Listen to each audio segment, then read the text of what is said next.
Before I knew what the word Qi was, I just had these energy awakening experiences. I was a teenager doing hypnosis and creative visualization for sports and schoolwork. And as I would lay down and relax, I'd start taking these deep breaths.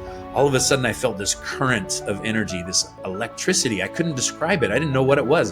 In fact, as a 15, 16-year-old, it freaked me out. It was so powerful. I was like plugged in and my spine was vibrating. My hands were tingling and I was like, what is happening to me? And I loved it. Actually, I would look forward to going to sleep every night because that's when I was doing my relaxation visualization. I was studying martial arts as a kid, and this martial arts master, I saw him break a big stack of bricks. And I was like, wow, that was cool. And when I asked him about it, I was like, how did you do that? And he told me the power of Qi. And then he lifted me up like a little guy by the lapel of his karate uniform. And he said, but Qi is not for hurting people, it's for healing.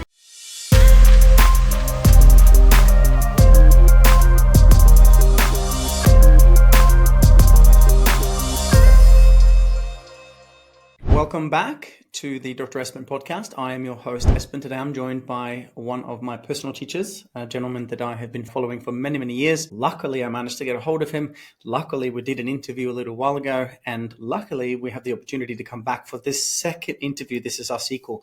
This is Lee Holden.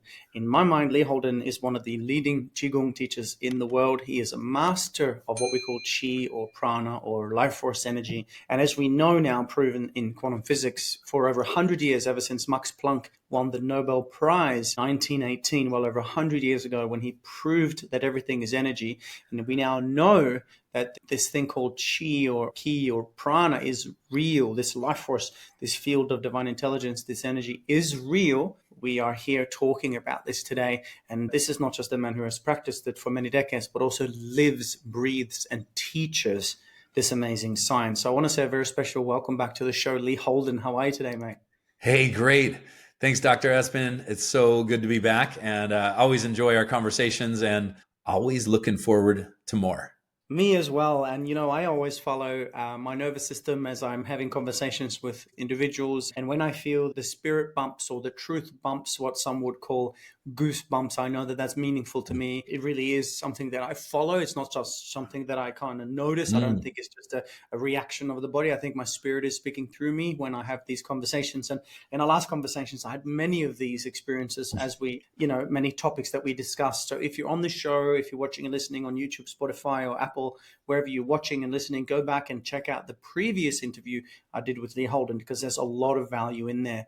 So, brother, let's jump straight into it. I want to talk quickly about Qi, prana, life force. Can you give us your interpretation of this living, breathing field of energy that we are all part of? I love it. It's a mystical force that we're all springing forth from. I mean, aliveness is something we take for granted, something that's unexplainable in Western medicine. What is the force that keeps you alive? We can't explain it. We can take any area of the body, and I love what you said about the truth bumps.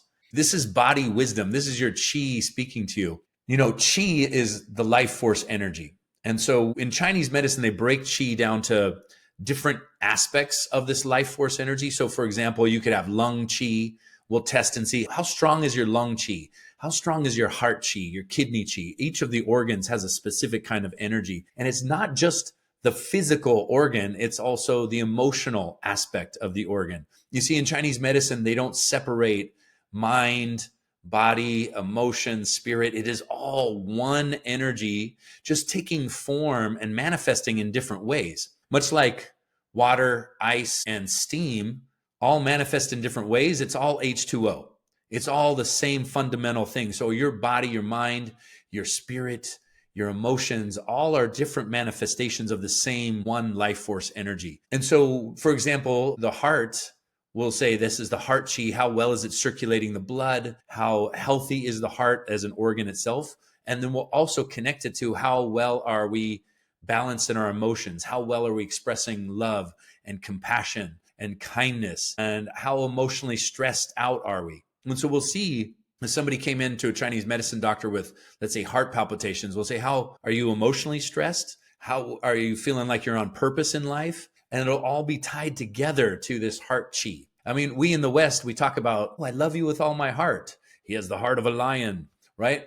It's an emotional, energetic quality that we're speaking about. Nobody's done open heart surgery to see how much love there is in the heart. And we don't say, I love you with all my kidneys. Kidneys have a totally different vibration. You know, the kidneys, we say, carry fear and inner peace. And so when the kidneys are out of balance, we live more in fear and insecurity.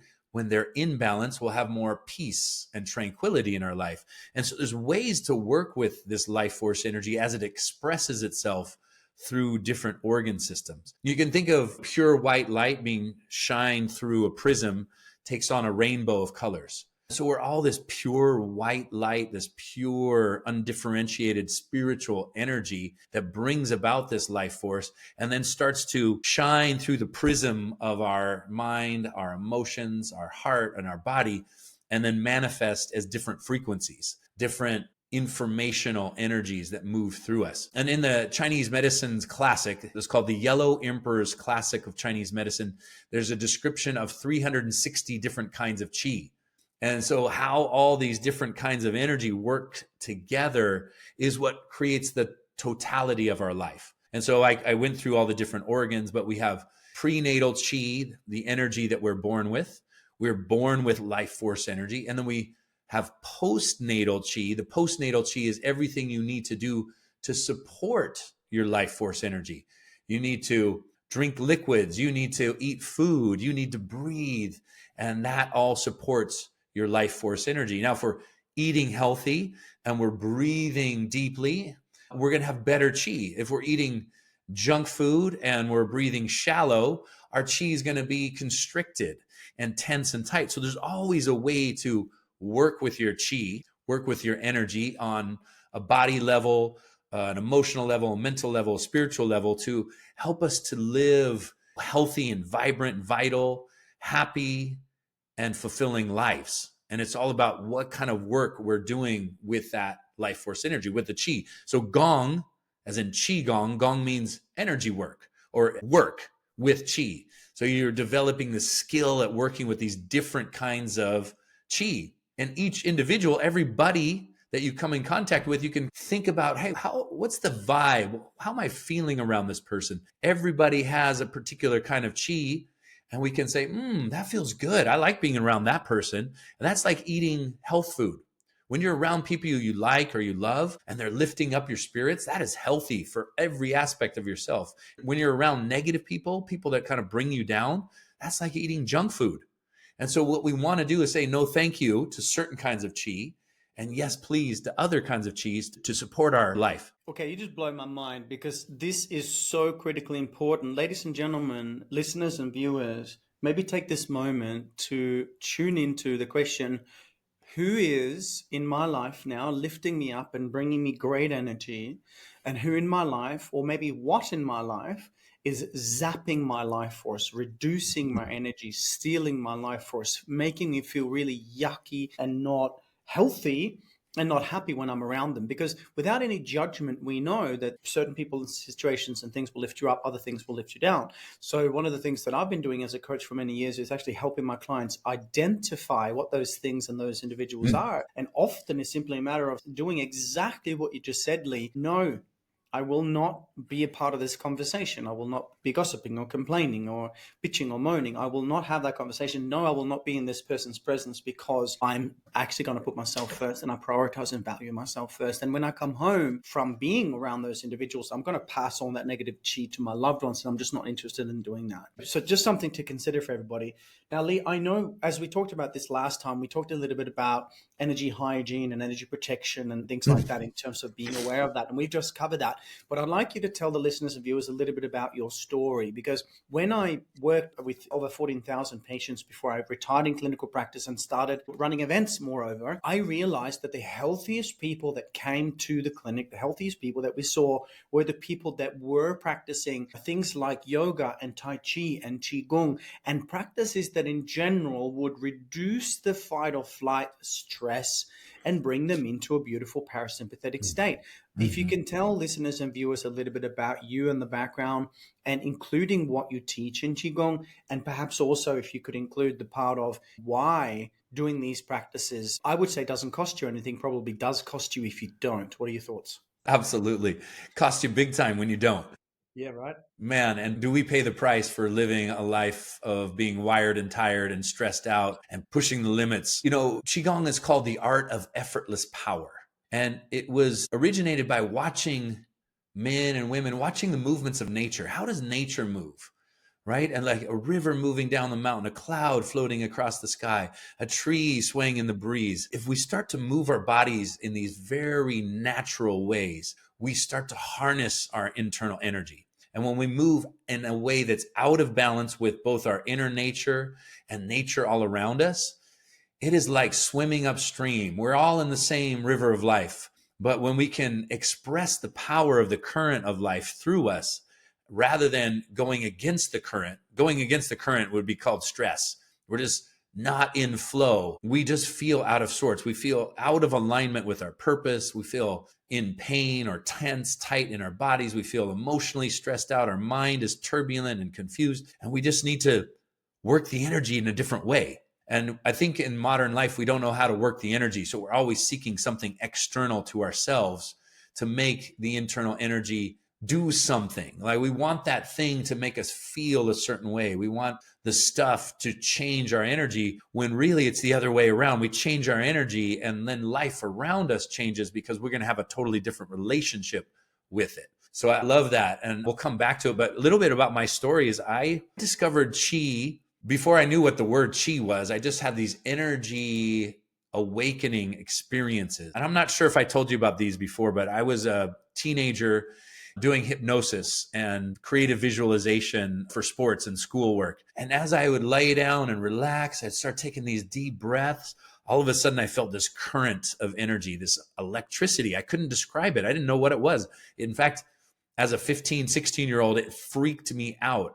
It was so powerful. I was like plugged in and my spine was vibrating. My hands were tingling. And I was like, what is happening to me? And I loved it. Actually, I would look forward to going to sleep every night because that's when I was doing my relaxation visualization. Well, a few years later, I was playing collegiate soccer. I was at UC Berkeley studying psychology. And it was one of the first or second games of the season. And I jumped up in the air. My legs were taken out. I landed on my tailbone. I threw my back out. And the team doctors gave me, painkillers, cortisone shots, and it wasn't helping. So they basically told me I was out for the season. No more playing. And I was so bummed. I was depressed.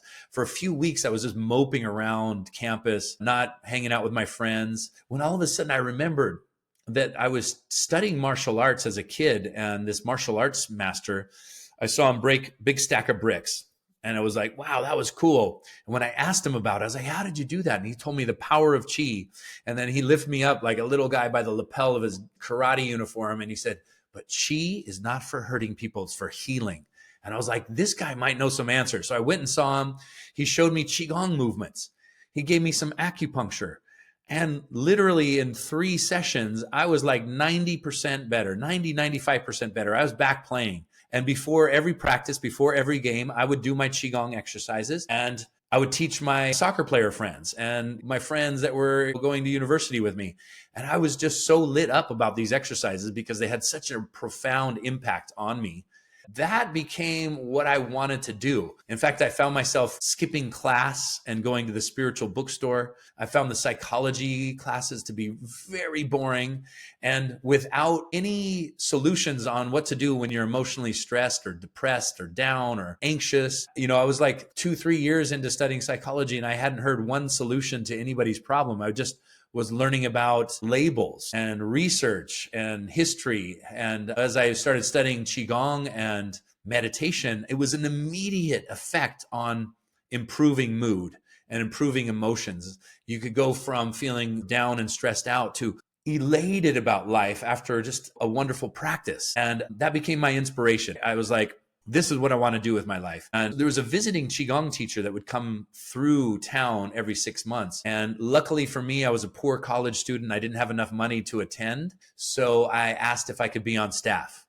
And he said yes. And that led to a long relationship of me working with this Qigong and Taoist master. Right after I graduated college, I went to Thailand and I trained with him for 4 months and I became his ghostwriter. And every time I went to Asia, I would stop somewhere in China or Japan. I visited Indonesia to study with healers, master energy workers, Tai Chi, Qigong practitioners, and I would train with many different teachers as well as the master in Thailand, where I was trained with him one-on-one and then take all of his workshops and organize it into curriculum and books and whatnot. So it gave me really a deep dive and hands-on training into this ancient art from a variety of different masters. And basically when I came home from these trips, I was like, how do I explain this to my soccer player friends? How do I explain it to people that are working here in Silicon Valley, in my hometown, and help them manage their stress, their pain, their anxiety, their mood, and really seeing people not living their best lives, just like getting through the day rather than thriving through the day. And that's what I wanted to change. And so that's been my mission for the last 35 years. Man, it's so awesome. I didn't really know much about this whole living, breathing field of energy in which we are and are a part of until I had my accident. Some people would have heard this, but for the new listeners and viewers, I broke my legs, 2006, both my legs, right? Then I got a staph infection. So I went back. So 2006, I crashed a motorcycle, both my legs broken. 14 pieces of metal were put into my body. Oh my God. 2007, I go back and I take all the metal out and I got a staph infection, a multi-resistant Staph aureus. No. MRSA, Oh my gosh. And I didn't even know that I had the infection until several weeks after the surgery, when my leg was just suddenly covered in blood and pus, and I didn't even realize that what had happened until then. So I swabbed it, sent it off to the laboratory, came back staph, and I'm like, okay, so this is not good because I've just had surgery through my hips and pelvis, both my legs, and the infection is spreading. So I went through this process of trying to heal this infection. The staph was spreading. I remember I was victim of / got the greatest gift of my life by being a part of the so-called Western allopathic medicine system. And there's the hypotheses of the Western and Eastern is very, very different in many ways. So anyway, I went through that. I was told that I was going to die. That I remember the surgeon looked at his charts. He looked at me, he said the infection was spreading. I'd lost 15 kilos. Right. And I don't have a lot of body fat. But you imagine taking 15 kilos off me now. I knew that I was dying. And then he said, we have to cut your leg off. And he said, if we don't cut your leg off and then the infection spreads, then you're going to die. And then spirit came through and he just said, go home and breathe. And I went home and I breathed. And long story short, 3.5 weeks after having fought for my life with this infection for 1.5 years, I still have 2 legs. That's my gosh. It's because of breathing. It's because of chi. It's because of Yes. what you teach in a different way, but it's the similar force field. And so this power, as I say, is something that we all have inside of ourselves. It's in the earth. It's in the sky. It's everywhere. Yet most people are walking around. They're not disconnected, because I don't think we can be disconnected from the field. No. But they're not aware of their connection to the field. Right. All right. And so I thought to myself, this is mind-boggling that we don't learn this. And then it went on, and I just want to segue quickly, and then I'll get back to you because I want to share this. Then I started studying what it means to be supernatural, what it means to have abilities of healing and healing ourselves and do great things. And so I started to study, the ancient masters. And you know this, right? You'll see a monk or a Qigong master or something, and they'll hold their hand over a piece of paper, and just through Qi, without touching it, they'll set fire onto this thing. And then you have the gentleman, I believe in Indonesia, you might know, back in the day, they did a TV documentary on him, and he disappeared into the jungle. He would be gone for years just sitting in meditation. And then he'd come back and he'd put his hands on people, instantaneously heal.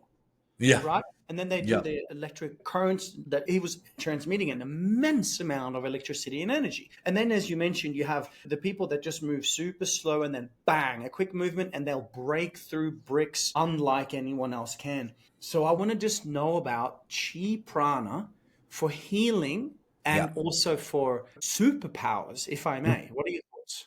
Great question. And I think all of that is a big affirmative yes, because we don't know what the human potential is. And it's something to be looked into and to be discovered. And that was my question some years ago when we did this docuseries called Superhuman Experience. With Gaia? We were just talking about, it's on Gaia and it's on superhumanexperience.io. You can see some other things on that. I bought that course some years ago. Dude, that is a brilliant course. Go check that out, guys. Yeah. And what I did is I interviewed, I wanted to interview the scientists to talk about, hey, we just found this guy, like you said, who can take his chi and light something on fire. And I would talk to, Deepak Chopra, Bruce Lipton, Dan Siegel, all these neuroscientists, and say, what is the human potential? And sometimes these new modern scientists were more mystical than the mystics that we were studying out in the Indonesian jungles. They were mind-blowing. And so all of that is in that docuseries. And let's just say, let's say the gold medal Olympians of the Qigong world can do these kinds of things. They are powerful. And the mystics and the martial artists, the Shaolin temple masters, the yogis, the Tibetan monks that can put on a wet sheet and dry it out in minus 20-degree weather. It's all an expression of the same force, but just utilized in a different way. And so that's what we were curious about as we went into this movie, to study these different masters who have extraordinary abilities. So we've talked to the Tibetan masters, we talked to some of the Russian psychics, we talked to the Indonesian Qigong masters, the Chinese Qigong masters, and all of them had come and grown up and had different stories to tell, but they were all working with the same energy through different practices, but they had some common elements. And the thread that was common was breathing, breathwork practices, postural training, whether it was yoga postures, Qigong movements, some way in which you move the body or hold the body and breathe into it at the same time to open up the circuitry. That was always the secret sauce behind it. Posture without breath is just stretching or just standing, and breath without posture is just breathing. And when you start to combine these two, you get a lot more energy generated. So we found people with this kind of electrical current, this power within them, all the way from India to Tibet to China to Indonesia. And it was a very deep or secret practice. It started in India. It moved through Tibet and ended up in China. The most famous monk who brought these practices through from India to China was Bodhidharma. And Bodhidharma was considered the original founder of the Shaolin temples in China. And these secret teachings were recorded in the Shaolin temples. And then during the Cultural Revolution of China, these masters, a lot of them moved over to Indonesia. And the Indonesians have some incredible techniques on energy cultivation, learning both from India and China, teachings and trainings. And interestingly enough, in Indonesia, it was often the royal families that held the secrets. So the king of Java, the king of Bali, they had a lot of these secrets that they've gathered from the different Chinese masters and the different Indian yogis, putting it together in very unique ways and developed a very powerful tool and technique themselves. And some of these masters we got to meet and film, and it was just an incredible journey.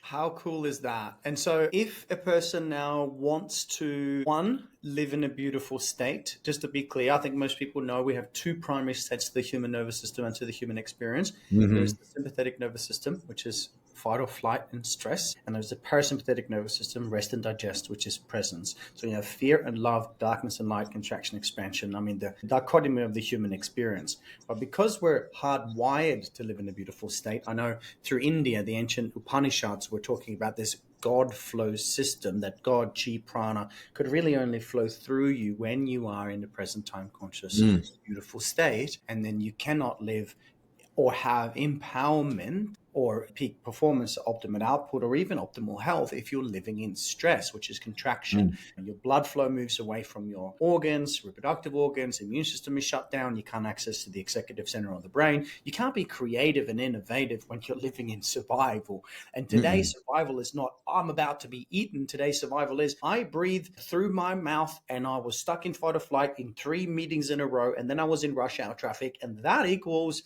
the same stress response as if you were in real danger. So if someone wanted to make that transition from, hey, I have been living in stress for too long and I want to live in a beautiful, peaceful state. And if that is a person now that's devoted to making this change, not just to hear about it and talk about it, but to make that transition, apart from obviously getting your book, which we'll talk about shortly, and actually having this experience, what would be the steps? That is so clearly stated and presented. I think it is really all about those switches in the nervous system and who has their finger on the dial, who's turning the switches. Is life turning the switches for you, or are you in control and turning your own switches? And that really is what it comes down to. How do we get control of our inner systems, energy systems, nervous system, and create balance and harmony in the face of what we perceive to be stress and stressful, because very rarely is our life actually in danger. Very rarely are we standing on the cliff's edge. Are we facing a grizzly bear? Are we walking down a dark alley with a bunch of strangers coming at us? It's a very rare thing that we need to be in survival mode, that we need to get into fight or flight. And fight or flight is designed to be in short bursts. So it's great for short bursts. It's not good for chronic long-term living. And so the key is, how do we get into rest and digest, relaxation, inner peace, bliss, harmony, and joyfulness within ourselves? And can we navigate a way back there? Can we take an inner journey and go from transforming stress or anxiety or depression into some of these more uplifted states? And so how do we do that? And number one, we have to use our mind. We need to reframe. We need to understand that our stress mode and our survival mode is prioritized above everything else. So it's in direct conflict with your happiness. So nobody wakes up in the morning saying, oh, I really want to be stressed out, depressed, fatigued, and in pain. But so many of us are, because we don't know how to take this journey inward and navigate or work with our internal energy. And so when you're, like you said, in this meeting and we're feeling our muscles tighten and our heartbeat racing and we're feeling stressed out, and everybody knows the feeling of being stressed because it doesn't feel good.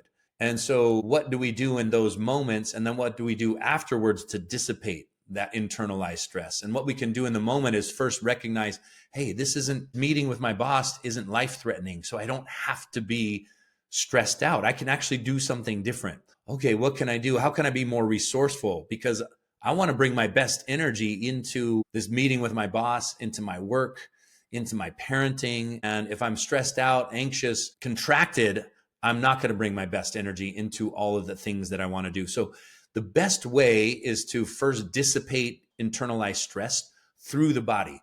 Do something through the body, because it's very hard to just think your way out of emotional energy. We tend to get emotionally stressed, and the thoughts tend to confirm the emotions, and then we start to dig ourselves deeper into that stressful pattern. So a good thing to do is change your breathing. Notice your breathing, and also notice in your mind, say, oh, am I holding tension in my neck and shoulders? Obviously, the answer is going to be yes. So then you take a slow, deep breath and you relax, consciously relax the muscles, because contracting your muscles doesn't actually give you control in life. It just makes you tense, and it makes you dissipate and discharge energy, and now you're going to be fatigued. So you relax, you breathe slowly and deeply, and now you become more resourced. Your mind becomes clear, your energy drops, you feel more centered and balanced. The other thing to do is do some movement practice. Like, you'll see athletes before events do what they do. Before an event, they're going to shake their bodies, take a deep breath, they're going to slap themselves, because they're going to dissipate stressful energy, anxious energy, and get ready for peak performance. So if you shake your arms and your hands and you take a few deep breaths and act like an athlete, that's actually a Qigong movement. We do that for 3 minutes. You come back to a place of, wow, I just completely discharged my stress. If your stress level is at a 8 or a 9, it'll drop in 3 minutes of shaking to a 4 or a 3 or a 2. And you're going to be, now I feel good. I feel clear. The direction that I'm supposed to take, the best path, will present itself. And I love what you said about listening to your body, because your body has wisdom in it. When you're listening to your body, you're listening to your chi. And remember, your body has this infinite organizing ability to take a deep breath and bring those oxygen molecules exactly where you need them to go. You eat some food, all that nutrition and nutrients go exactly where they need to go without you having to think about it. This is the power of your energy. It knows what to do. And if we can step out of the thinking, analytical, rational mind, we're going to get into the more intuitive mind, where we can listen to the sensations of the body. When you listen to your energy, when you listen to the sensations of your body, they don't come in linguistically formed sentences. They come in sensation. It's a feeling awareness. Then your mind, because it's clear, can translate that into very actionable things. And so that all happens through relaxation, through slowing down, by getting present. So this is probably a great moment to just take a deep breath in through the nose, into the belly. Exactly.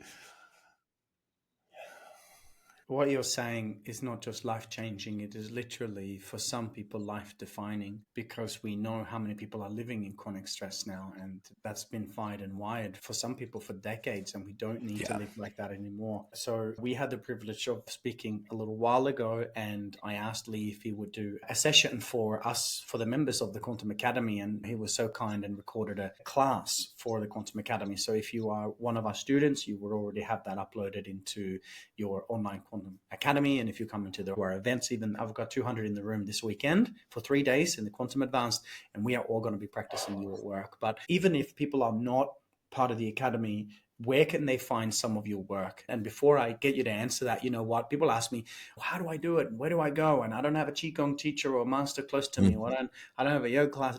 Well, guess what? Have you got YouTube?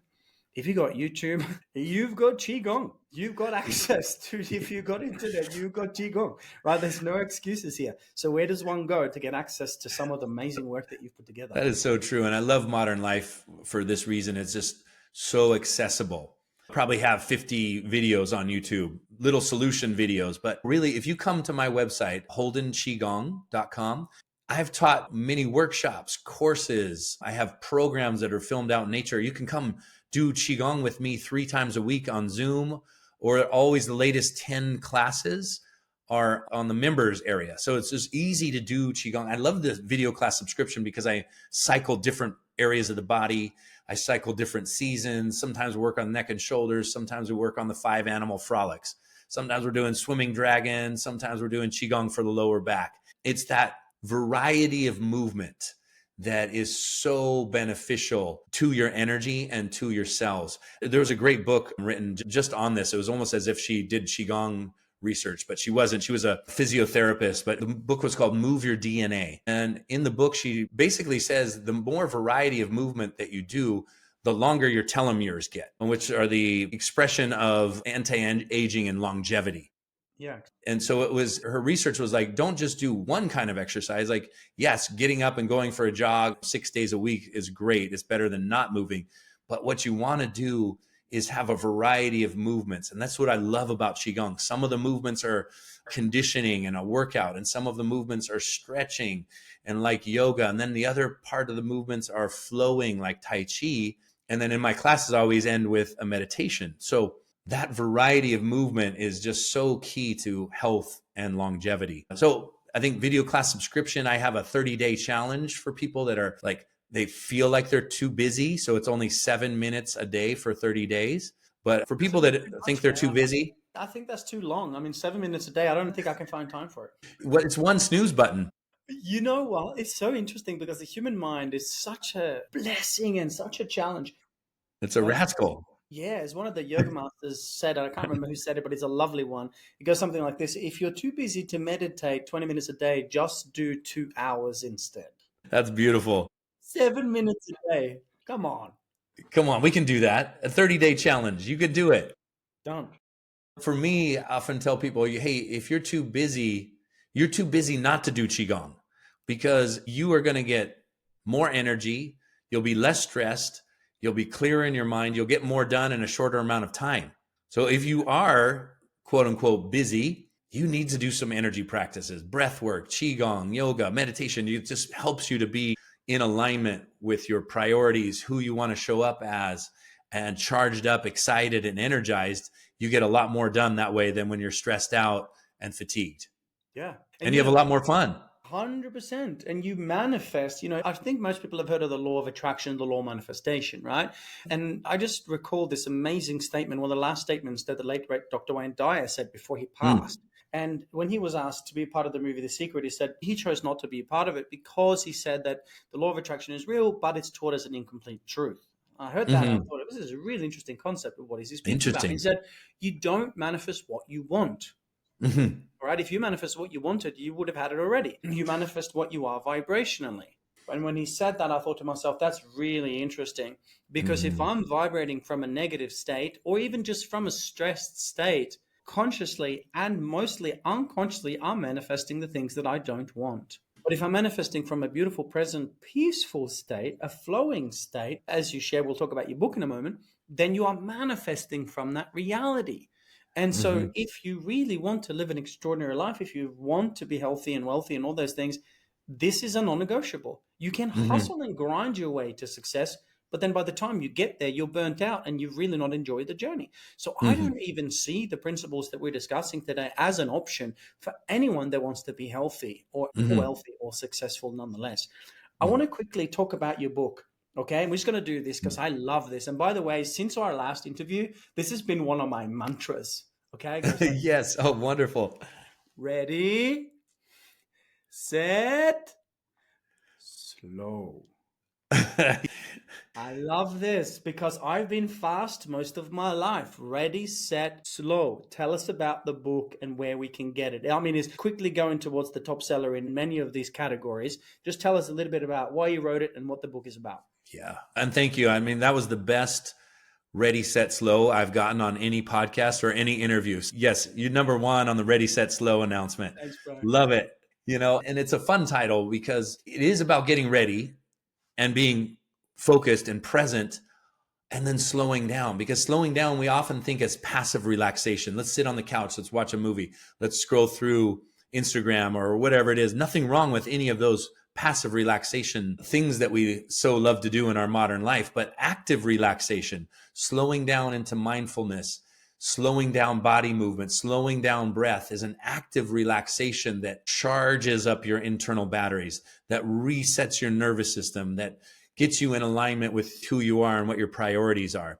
And if we're constantly busy and constantly, it's not only that we're busy, that we're ahead of ourselves. We're not present.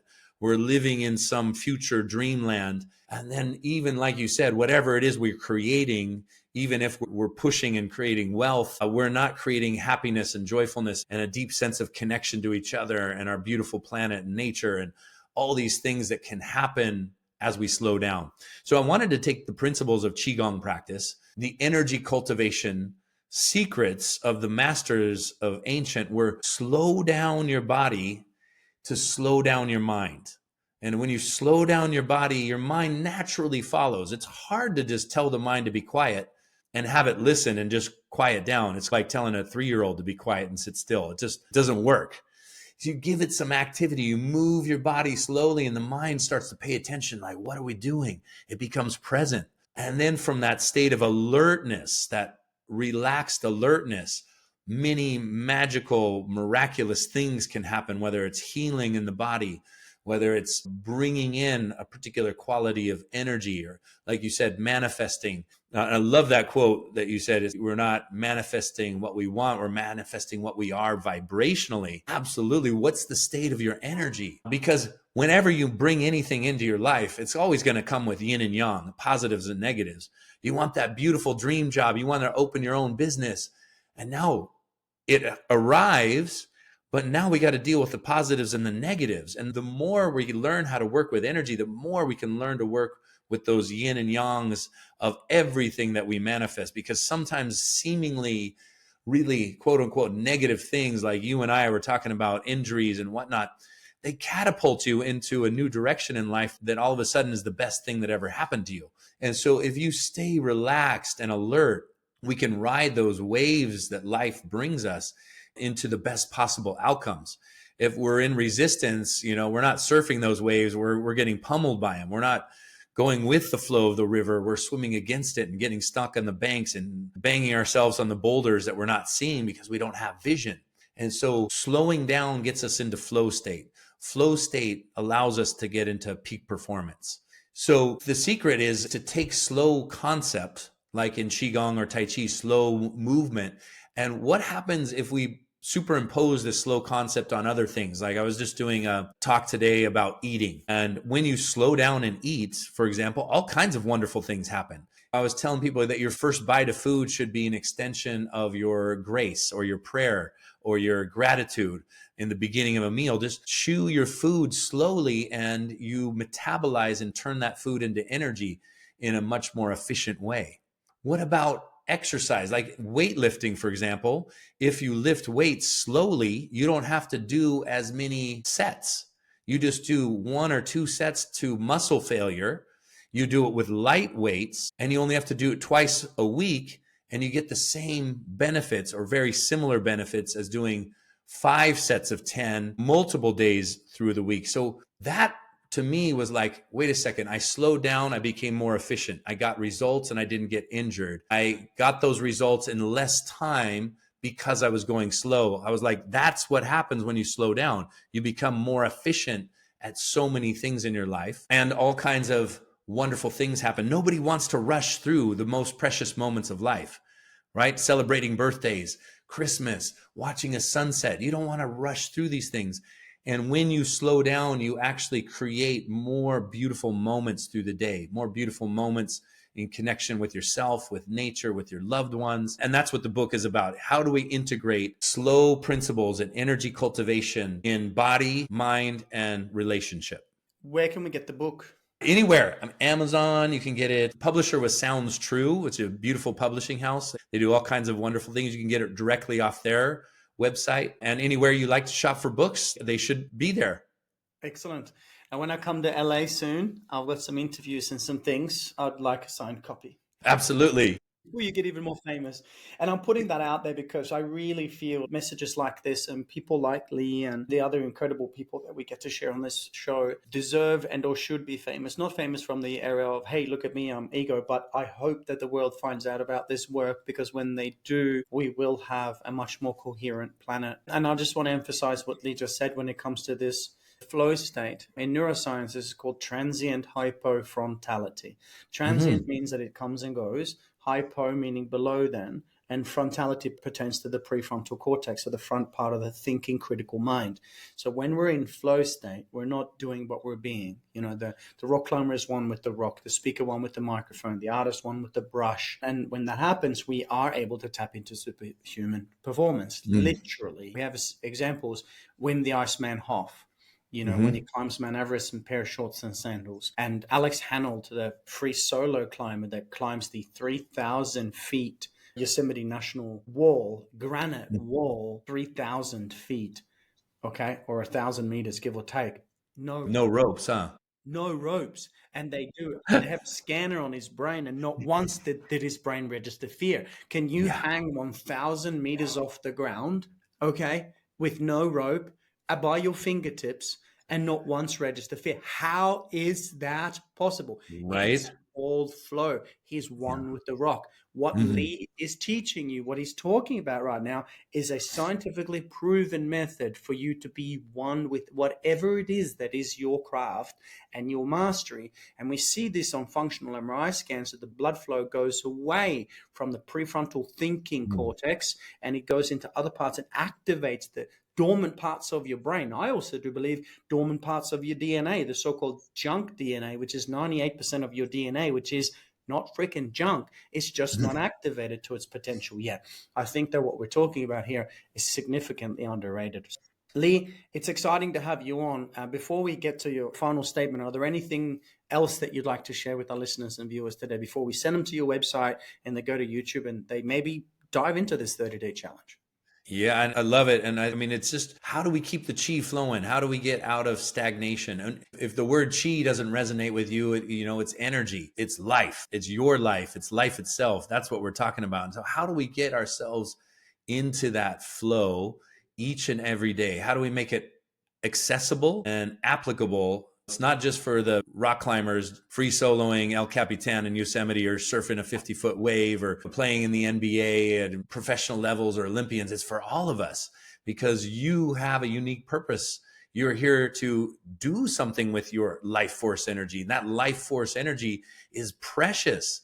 And we don't want to, let's say, quote unquote, waste it. We want to be in alignment with who we are, what we're here to do, what brings us more joy, what brings us more aliveness and excitement. And this practice of Qigong is just one way to get in touch and in tune with that.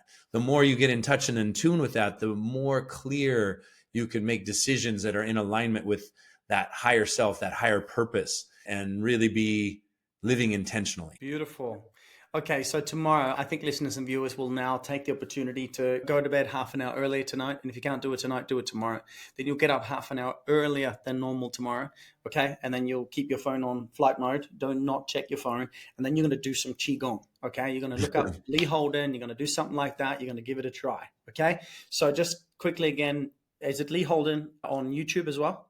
Yes, Holden Qigong or Lee Holden will get you to all those videos on YouTube. And Holden Qigong is the website. And then Ready, Set, Slow is the book. Yes. So that's Holden Qigong, which is QIGONG.com. Okay. Go there, check it out, do yourself a favor, and just try for 30 days and bring your loved ones, your husband and your wife, bring them in and say, hey, we're going to do this challenge. It's 7 minutes. We're going to try this class. It's 10 minutes. Just try it every day for the next 30 days and just see what happens. What have you got to lose, right? And I've got nothing to gain. I'm not selling anything here. I'm not trying to promote anything, but an opportunity to really come into this beautiful state that we all deserve to live in. And I know that Lee Holden is one of the leading masters of the world in this. So again, I want to take you for your time, and I want to ask you one last question straight off the cuff. So if I may, ready? Absolutely. Let's do it. So here's the question. You are now on the world stage. Every sentient being alive is gathered, watching, listening, and they're tuning in, sir, to your message to the world. Do share whenever you're ready. Tell us, what is your message to the world right now? You are light, you are love, you are energy. These are called the three treasures, and that is what you are. You are a treasure. You're a gift to the world.